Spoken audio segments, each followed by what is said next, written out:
Olá, esse é o quinto vídeo da sequência sobre processos e threads e falarei mais especificamente sobre escalonamento.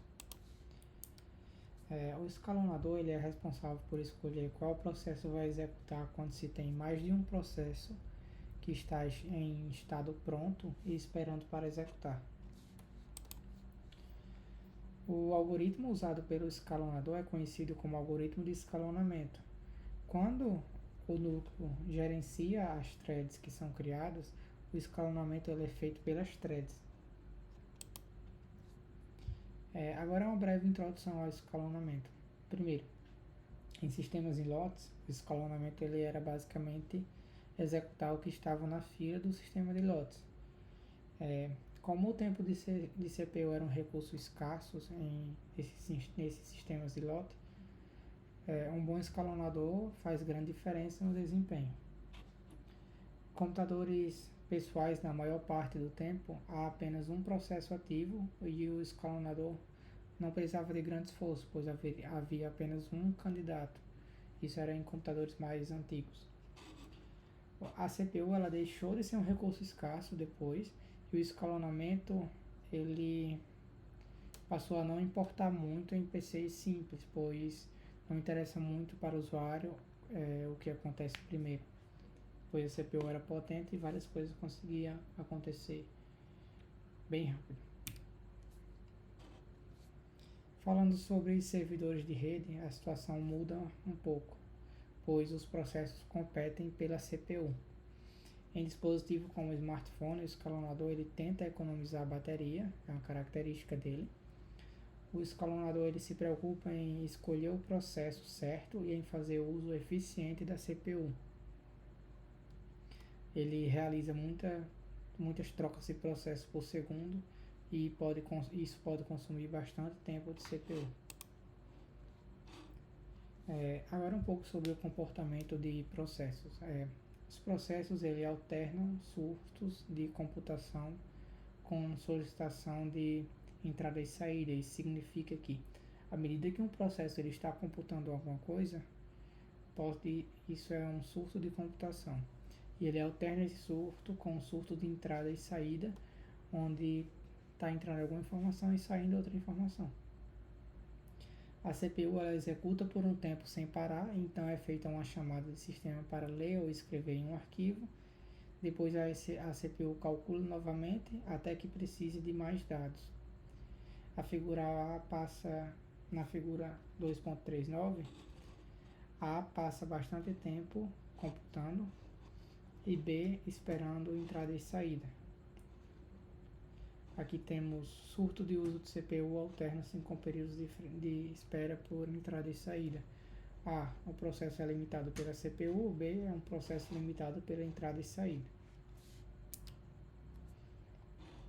Quando um processo bloqueia a entrada e saída em um semáforo, outro processo precisa ser selecionado para executar.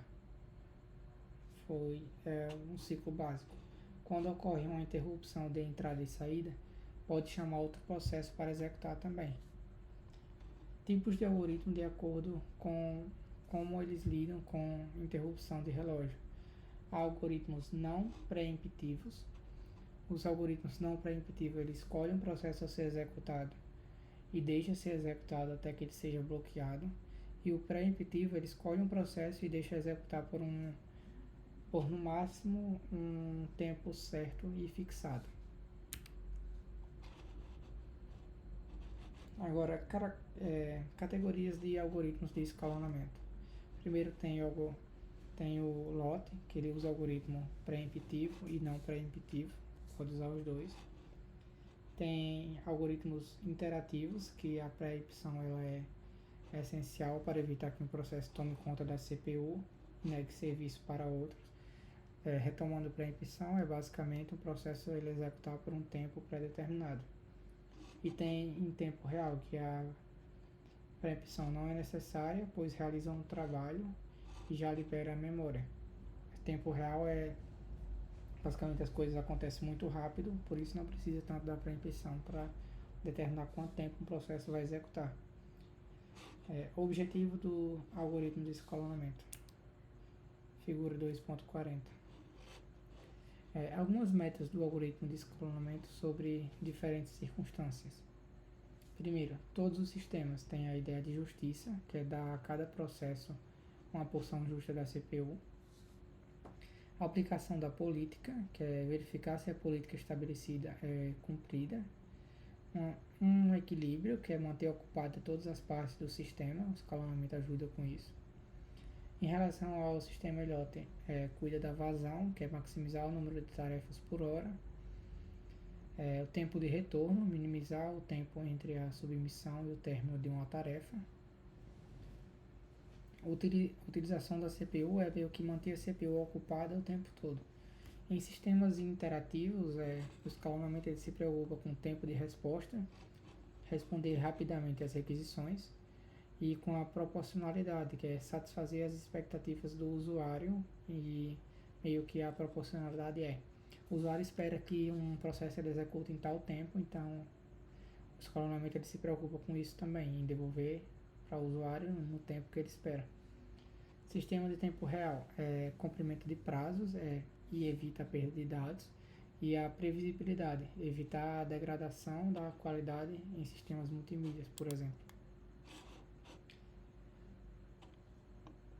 O objetivo dos algoritmos de escalonamento é o que eu falei anteriormente. No sistema Elliott, o escalonador tem controle sobre quais tarefas são trazidas à memória para serem executadas.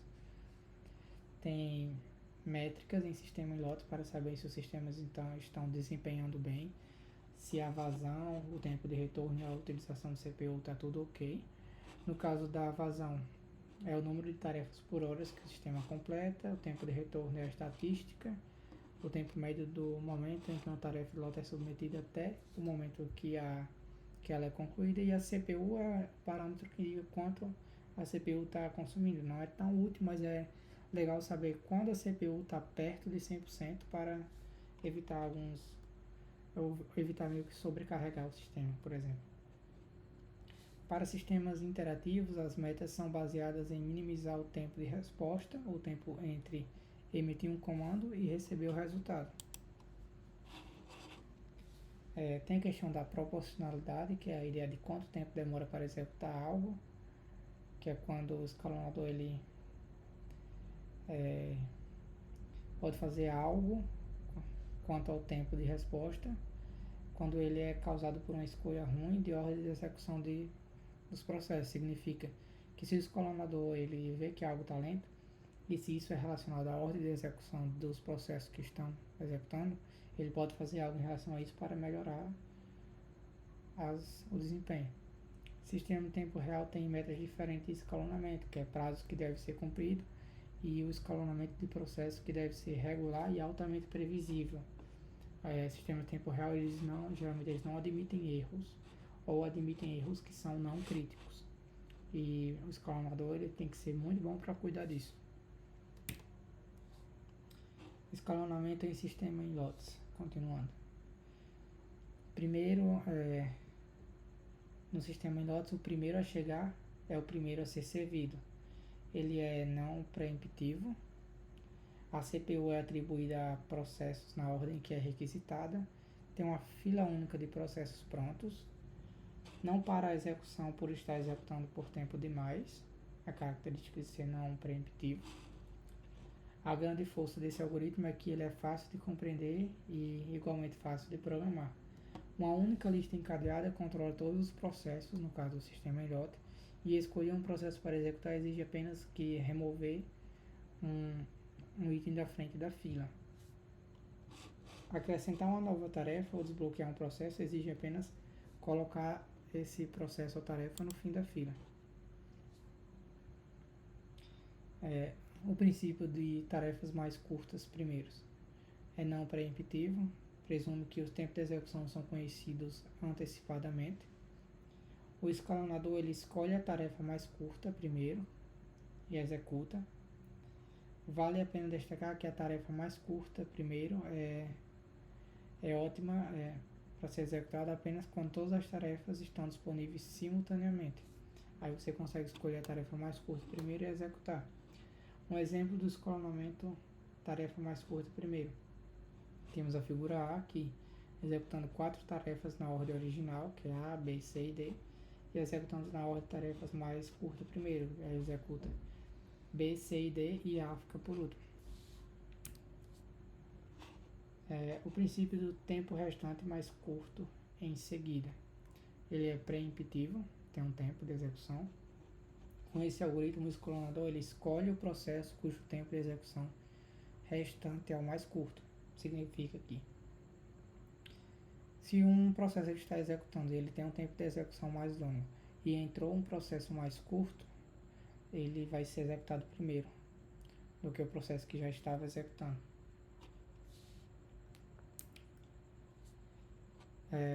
Agora sobre escalonamento em sistemas interativos. Esse tipo de escalonamento ele é comum em computadores pessoais, servidores e outros tipos de sistema também. Tem o escalonamento por chaveamento circular, que a cada processo é designado um intervalo chamado de seu quanto, ou seja, um processo ele tem um quanto durante o qual ele é deixado executar. Um quanto, então, ele é o intervalo em que o processo tem permissão para executar. Se o processo ainda está executando e o quanto termina, sofre uma preempção, que é uma interrupção, e a CPU ela chama outro processo para executar no lugar desse processo que terminou o quantum dele. A única questão realmente interessante em relação ao escalonamento circular é o comprimento do quantum. Chavear de um processo para outro exige certo montante de tempo, então isso é um ponto ruim. Bloquear a preempção faz os processos serem chaveados somente quando é necessário. A seguinte conclusão pode ser formulada: estabelecer um quanto curto demais provoca muito chaveamento de processo e reduz a eficiência da CPU, mas estabelecer longo demais pode provocar uma resposta ruim às solicitações iterativas curtas. É meio que dizer que tem um processo que está executando e ele tem um quanto curto. Esse quanto acaba várias vezes e ocorre que quando ele acaba o processo para, depois o processo tem que voltar, atribuindo outro quanto curto. Aí o processo ele acaba e ele fica numa série de pausa de execução e depois continua a executar recebendo um quanto que acaba e não consegue terminar de executar um processo, e isso acaba gerando vários chaveamentos. O escalonamento circular ele pressupõe implicitamente que todos os processos são de igual importância. Escalonamento por prioridade. A cada processo é designado uma prioridade e o processo executável com a prioridade mais alta é autorizado a executar. Ou seja, tem uma classificação entre processos de alta prioridade e processos de prioridade mais baixa. Para evitar que processos de prioridade mais alta executem indefinitivamente, o escalonador talvez diminua a prioridade do processo que está sendo executado em cada tique de relógio, isto é, em cada interrupção do relógio. Pode ser distribuído um quanto também a esses processos de alta prioridade. O Unix tem um comando nice, que ele reduz a prioridade de um processo. Muitas vezes é conveniente agrupar processos em classes de prioridade e usar o escalonamento de prioridade entre as classes, mais o escalonamento circular dentro de cada classe.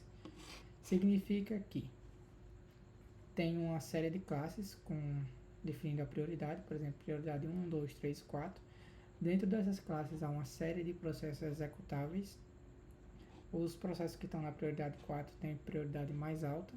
E dentro desses processos executáveis, dentro desse grupo que está dentro da classe, tem a questão do escalonamento circular.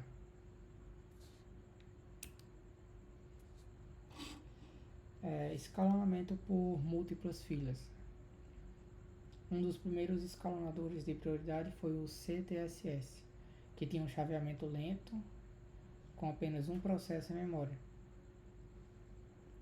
Cada chaveamento significa trocar o processo atual para o disco e ler em uma nova partição do disco. A solução foi estabelecer classes de prioridade. Classes mais altas executam com 2 quantos na classe seguinte, por 4 quantos e etc. Sempre que um processo consumia todos o quanto alocados para ele, era movido para uma classe inferior.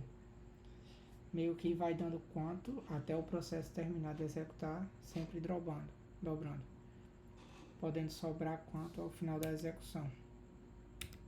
Significa que, por exemplo, tem um processo executando com 2 quanto.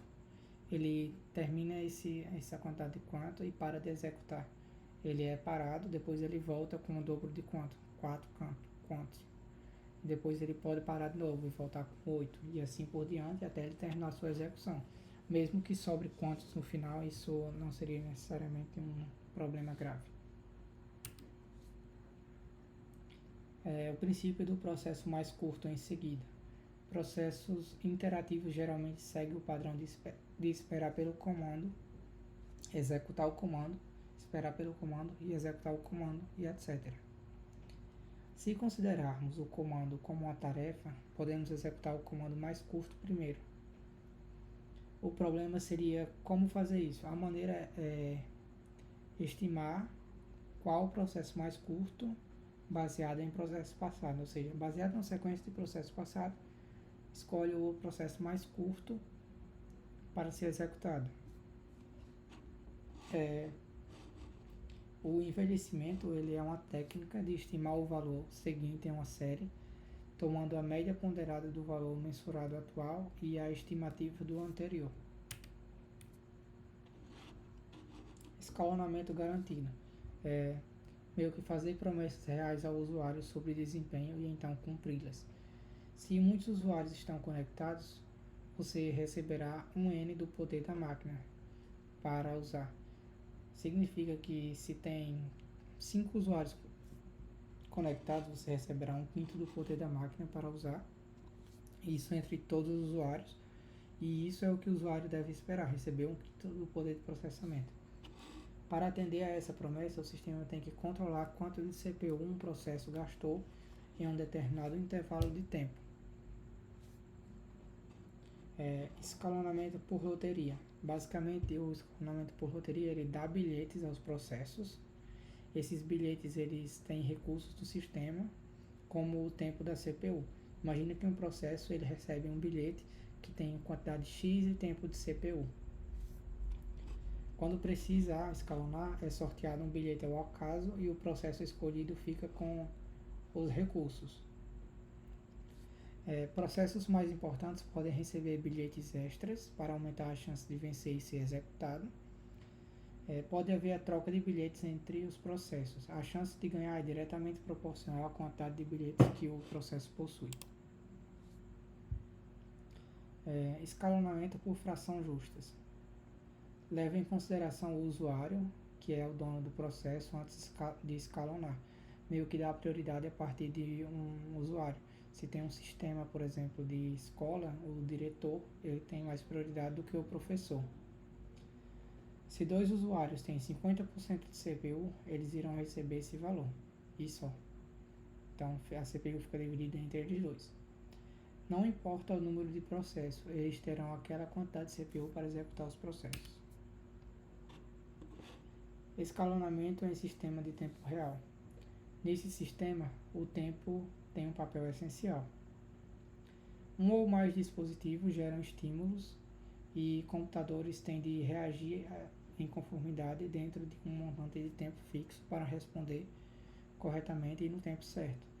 Meio que não importa o número de processos, eles terão aquela quantidade de CPU para executar os processos e é isso. Sistemas de tempo real podem ser críticos e não críticos. Os críticos eles não aceitam falhas e os não críticos aceitam falhas. Mesmo desde que não quebre tudo, claro. Em ambos os casos, o comportamento em tempo real é conseguido dividindo o programa em uma série de processos, cada um dos quais é previsível e conhecido antecipadamente. Ou seja, o sistema de tempo real ele tem uma série de processos divididos, todos conhecidos e são previsíveis antecipadamente. Ou seja, tem um valor um tempo e um termo de execução que é meio que previsível. Esses processos eles possuem a vida curta e podem ser concluídos em bem menos de 1 segundo. devem ser concluídos em bem menos de um segundo esse conjunto de processos que foi dividido. Cabe ao escalonador programar processos de uma maneira que todos os prazos sejam atendidos. O sistema de tempo real ele responde a eventos periódicos, com intervalos regulares, e aperiódicos, de maneira imprevisível. O tempo de execução de um conjunto de processos deve ser menor que um segundo.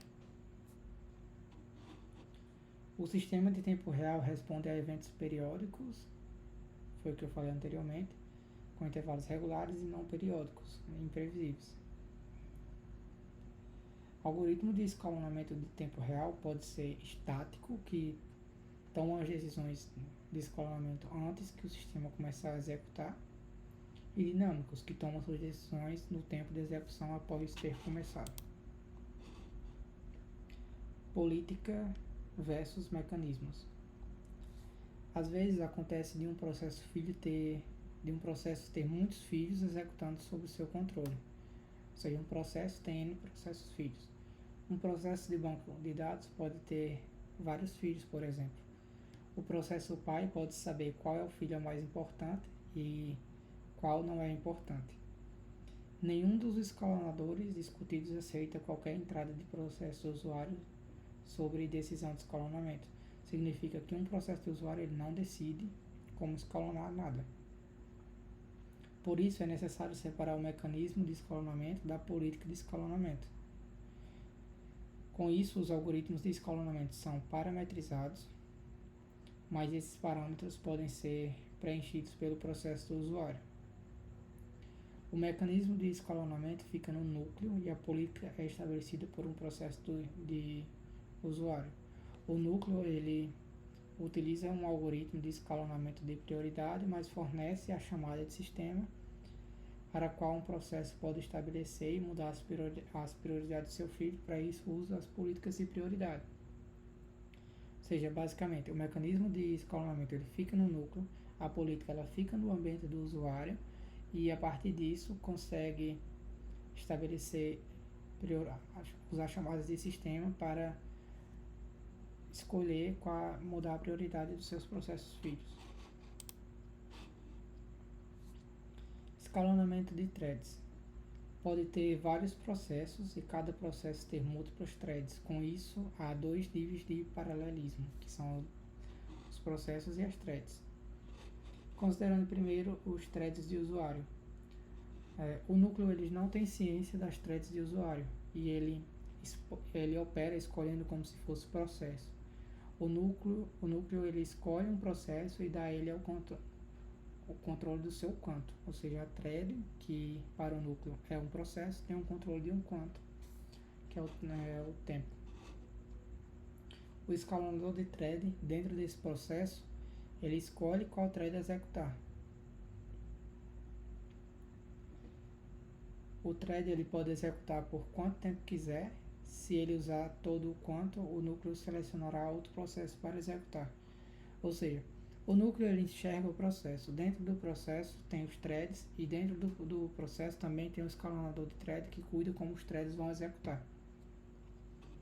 O algoritmo de escalonamento usado pelo sistema de tempo de execução pode ser qualquer um dos falados anteriormente, mas não há interrupção de relógio. Mas mesmo assim, não tendo interrupções de relógio, como os threads eles cooperam, isso não é um problema. Seria um problema se fosse com processos que eles competem entre si. Considerando os threads de núcleo. O núcleo ele escolhe um thread para executar. Ele não leva em consideração a que processo o thread pertence, mas ele pode levar em consideração a que processo o thread pertence se ele desejar. O thread ele recebe um quanto e é suspenso se ele ceder esse quanto durante o tempo de execução.